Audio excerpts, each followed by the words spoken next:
Bev, we came to you a year ago about this time to talk to you about the research that you were doing, tracking the trackers at Facebook. Now we've had Cambridge Analytica, we've had the Facebook scandal, we've had a fall of nearly $100 billion. Yeah. How do you feel about the fallout? How have you felt about seeing all that news come out about the things that you were looking at? Well, vindicated, because lots of people describe me as a paranoid conspiracy theorist. Really? When I went to the Ministry of Justice and gave them a demonstration of our research, and a lot of people just didn't believe me.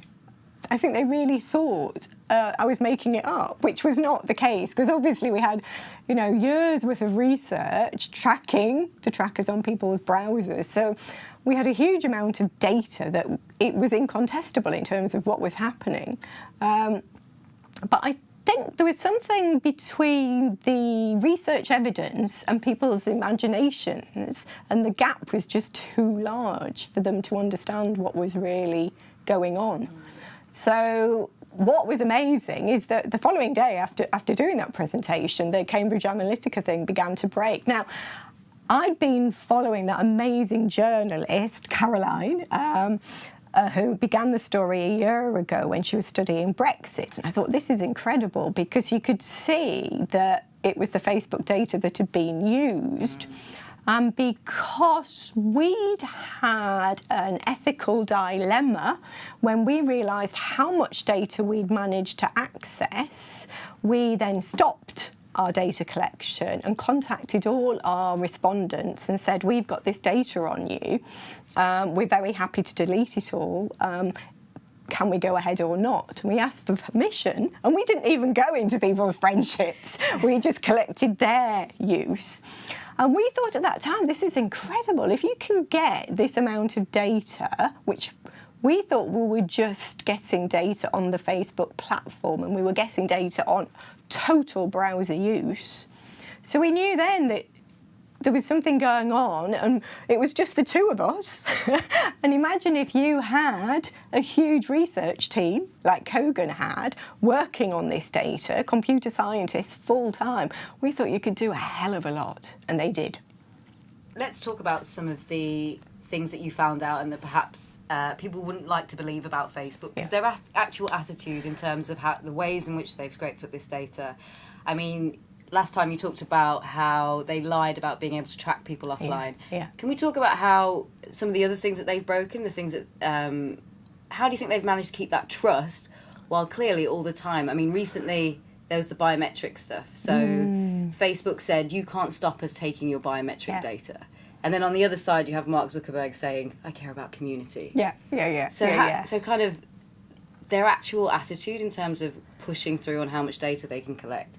Can you talk a bit more about how they've possibly broken rules that we didn't know were there? Well, in the first place, I think most digital companies, the big ones, the big monopolies as they are, work on the basis of take us on legally. It's a very different approach to legality. It's like take us on if you dare. Google has hundreds of cases going on all the time, and basically you have to have the money, the technology, and the power basically to take them on. So I think they don't really care.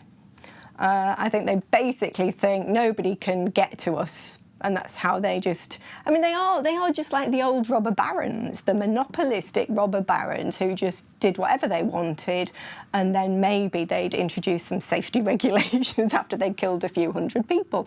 So I think it's in that mode that they're so big, they're so powerful, governments depend on them for their surveillance. So they are kind of an office of the state in many respects, particularly in the UK and in the US, that they just really, really don't care. So I do think, and I'm not sure anymore, I did think Mark Zuckerberg really wanted to run for president. And so we saw him giving that data to the Stanford University computer scientists and economist people. And I thought that was to kind of map all the profiles of the US population. So therefore he could work out in a more sophisticated way than even Obama did and Steve Bannon did how to target populations. So I still believe he really wanted to run for president. And I think all those vacuous speeches about community and caring and making things free for the world, when basically they just want everybody's data, was part of that political ambition. I might be being cynical. Some people say that a lot of Silicon Valley people really do want to do good things. But if they really wanted to do good things, they'd actually control the monopolistic intervention into people's lives in the most phenomenal way that we've ever seen. So it's kind of a very different form of caring to the one I would expect. What do you think about the fact that Mark Zuckerberg has refused to meet the DCMS, the Select Committee? I know. Well, it's just like, I mean, that didn't surprise me at all, because why would he? It's a small country. It doesn't really matter. We're not that important. No, exactly. And we are the most deregulated data country, more than the US even. So basically, they've got access to everything they want here. So why should he bother? He doesn't need to persuade this government to kind of work for him. He's got everything he needs. And he's working again. It's like, take us on if you can. We don't care. They are monopoly companies. So the data brokers in the US refuse to appear before the Senate. And they've got a lot of, in the US, they've got a lot of representation with power. I mean, Peter Thiel, Facebook founder, Donald Trump's tech advisor. So they've got a huge amount of investment, lobbying in government. They've paid the HMRC significant amounts of money to advertise, so they don't pay tax. We know all about their tax dodging. So I think really that why would they bother? Why would he take a transatlantic plane flight to turn up for something when he doesn't really care? When I was reading the FT a few months ago, I was seeing how, I mean, and you just talked about Mark Zuckerberg's presidency. There's a lot of business press that are very sycophantic about these tech guys. You saw that with some of the articles about Zuckerberg's presidency, but you also see it in the kind of wonder that they hold these companies in, such as Amazon, such as Facebook, and the GAFAM family, and all of those things. Do you think, in that FT article, I saw them kind of suggesting that all these companies were getting away with no regulations at the moment? Do you think that bubble has burst now? One would hope so. But again, anybody who's regulating them has to have the knowledge and the capacity. And what we know from Snowden, what we know from WikiLeaks, is that there is nobody really controlling them, and there's not that many people who have the technical capacity to control them. So there's a lot of legal data specialists in the US, but they can't keep pace, because law takes a long time. Law is very deliberative, and you can basically hold things up for an awful long while if you need to. So I would argue for regulation. You've got to have a start, you've got to have something. But whether it will be effective, for me, the only thing would be to break down the monopolies, to actually break them up into their small bits and basically stop monopolistic trading of people's data.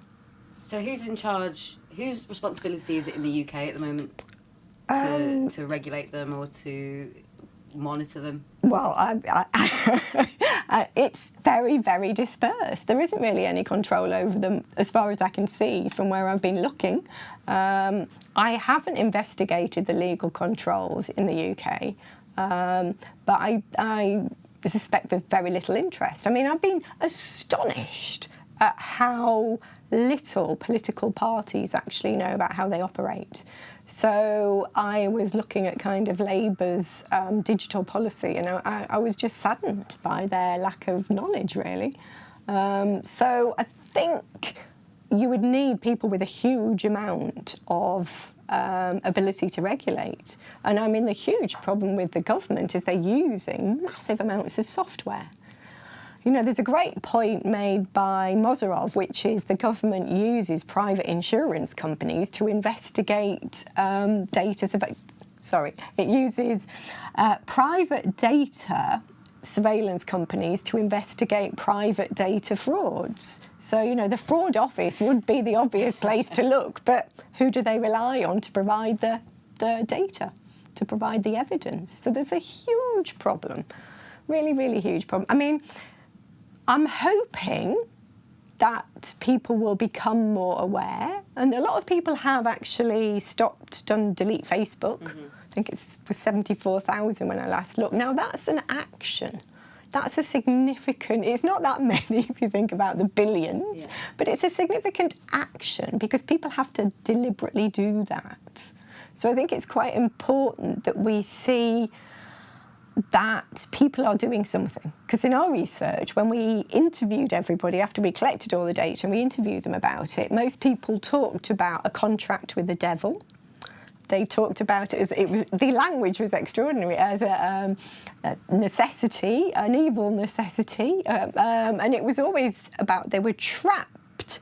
But I called it an ideology of convenience because it was an ideology that made people do things or not do things. And so what happened is most people thought, oh, well, I can't be bothered, and I need this. And so they just didn't do anything. So it's kind of an ideology of inaction, where people just go, oh, I'll accept this. So the fact that people have done something says to me that there is probably some political disenchantment. And 100 billion, is it, that they lost off their stocks is really significant. It is. Really significant. So, you know, that's good. I mean, Joseph Turow, in his books, he talked a lot about resignation, that people weren't active participants in their data being given away. They were just in a state of resignation because there was nothing they could do, and they didn't really know how things were being used. You said you think it should be broken up. Other people have suggested nationalisation. Potentially maybe coming up with a digital EPA, a protection agency, some kind of regulator. Do you still think that breaking them up is their best idea, and what do you think of those? I think you need all of them. You nationalise the bits after you've broken them up.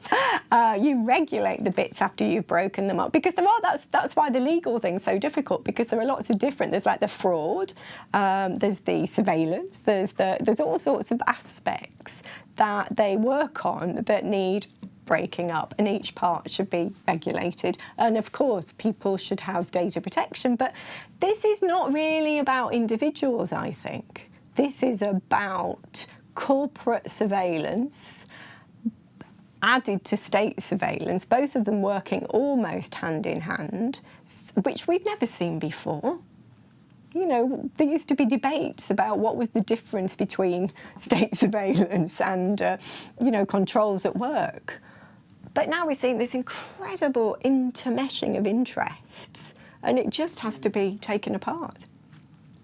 Do you think we have a problem with talking about regulation in this country? Because I still haven't seen that kind of mention, that push to the fore, even though we've had this big fallout that started, you know, with Carol in the UK. There's no one saying we need rules on these companies, we need regulations. Is that because we're a deregulated country that the corporates have got away with doing it for so long? Yeah, and I do think it's almost, again, there's it's like the ancient historical tradition of free trade, which began with slavery, is still being reproduced all the time, that people should be free to operate, where in fact it means free to totally control other people's lives. So yes, I do think we've had deregulation has almost become common sense, and I think we really need to reinstitute it. But then I think a lot of people just think regulation, how will we ever achieve it? So there's a bit of a fatalism around how it is even possible. And I think that's the issue. But we have to. I mean, I really would strongly argue that, you know, there's so many things need re-regulating. And we always know regulation is just a start, but you've got to have it in place before you can build on it. GDPR is coming in May. Yeah. We potentially, obviously, leaving the EU at this time, might not be party to that, but it seems like a really, really important legislation. Definitely. Again, I've seen the way that they've talked about China, as we've seen the rise of the data giants in China. Obviously, they've got the social credit system. I've seen kind of reports saying that Amazon is handicapped because they're not able to scrape data like China is, and they're going to come up against GDPR. Do you think it's going to be an important piece of legislation? I think it's really important. I think the fact they've got this far is incredible. And the people I've spoken to in Europe who are involved in it are very, very optimistic. But Brexit So, you know, we're in the country that's given most of its citizens' data away. We're in the country that has less regulation than any other. And now we've got Brexit. So I'm not that hopeful. But I would really like a much, much more robust version of it to be introduced in the UK. Just as a last point kind of in this section, you were talking about the meshing of these interests. I feel like it's important that we should mention Peter Thiel. Because recently Bloomberg reported that that Palantir is moving into Europe more. We have a government that's already reliant on Palantir's services. In the US, he was Trump's kind of high-profile Silicon Valley supporter, and he wanted to build the system that would that would perform the operations for like stuff like the Muslim ban or any immigration checks and so on. I just wanted to talk about how potentially these companies and people like Peter Thiel, how they will have an effect on inequality and immigration. At the moment, the immigration bill, there's an exclusion which allows the government to track immigrants far more than any other group. Do you think that's going to be extended to other groups? And can you talk a little bit about how that technology will be used to exclude people? Oh, well, the developments of screening for immigration control is already one of the most developed forms of technology we have. So the implications for inequality with this new technology are phenomenal because everybody's being tracked, but they're being tracked very, very differently. And so high net worth individuals, for instance, are being tracked for their spending or to sell them services that can make their lives easier. Low net worth individuals, as they're called, are being tracked to be sold debt to enable them to survive, to catch them out if they are doing anything remotely dodgy, for predictive policing, for forms of state surveillance. You know, the amount of surveillance on more vulnerable populations is extraordinary. Now, if you imagine you add that to an increasingly vulnerable migrant population, the way they're going to be moving around the country through various forms of strange predictive policing that are being introduced ad hoc into various different police systems. But then through all the government networks is going to be, I think, quite profound. So those are the groups who are going to be targeted much more by state surveillance than by corporate surveillance. And I think we'll see how that develops. But I mean, Peter Thiel was always interested in selling security surveillance to the government. I mean, the original Palantir was working with Middle Eastern data. So he's been developing this for some time. And the fact that he wants to move into Europe suggests to me he'll just sell a $1 billion deal to track migrants of any kind. And because he has a lot of that historic data from the Middle East, they'll be tracked right from the start. So I think it's very, very worrying. And I think the more vulnerable a population, the more they're going to be subject to state surveillance. And the high net worth populations are going to be subject to corporate surveillance much more. So I think that's where we'll see the differences emerging in the technology. But I also think we need to add in Steve Bannon into this, you know, because he is a Peter Thiel, you know, Palantir providing security services for the state and Donald Trump. You know, absolutely far-right libertarian who, you know, didn't believe women should have the vote. So we know what sort of person he is. Steve Bannon, similarly, alt-right, far-right, you know, happens to be able to use Christopher Wiley as a gay boy because he thinks it'll open new markets for him. But basically, if you track all of his political activities, they are horrifically racist.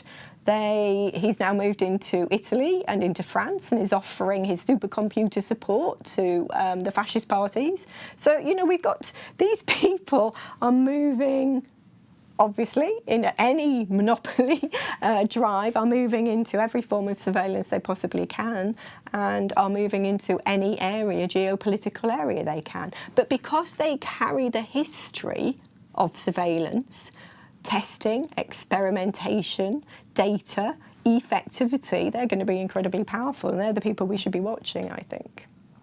And I mean, with the SCL stuff and the links to Cambridge Analytica, there's also been this uncovering, I think, for the first time in the public eye, of the military background of Silicon Valley and, you know, all these psyops and things. So this feeling that would be merging with these figures and that much power, you know, hopefully is a call to action for people. Well, it should be a call to action, but you almost think, what would it take for people to be called to action? Now, clearly, they're making a small step by deleting Facebook, and I know quite a few people have done that, and I think, you know, great. But the fact that the same people are also welcoming the preemptive devices into their homes, the Alexas and the Internet of Things, into their homes to watch them, to listen to them, to kind of collect every single piece of data on them in their intimate environment. It's kind of, when are they going to be called to action?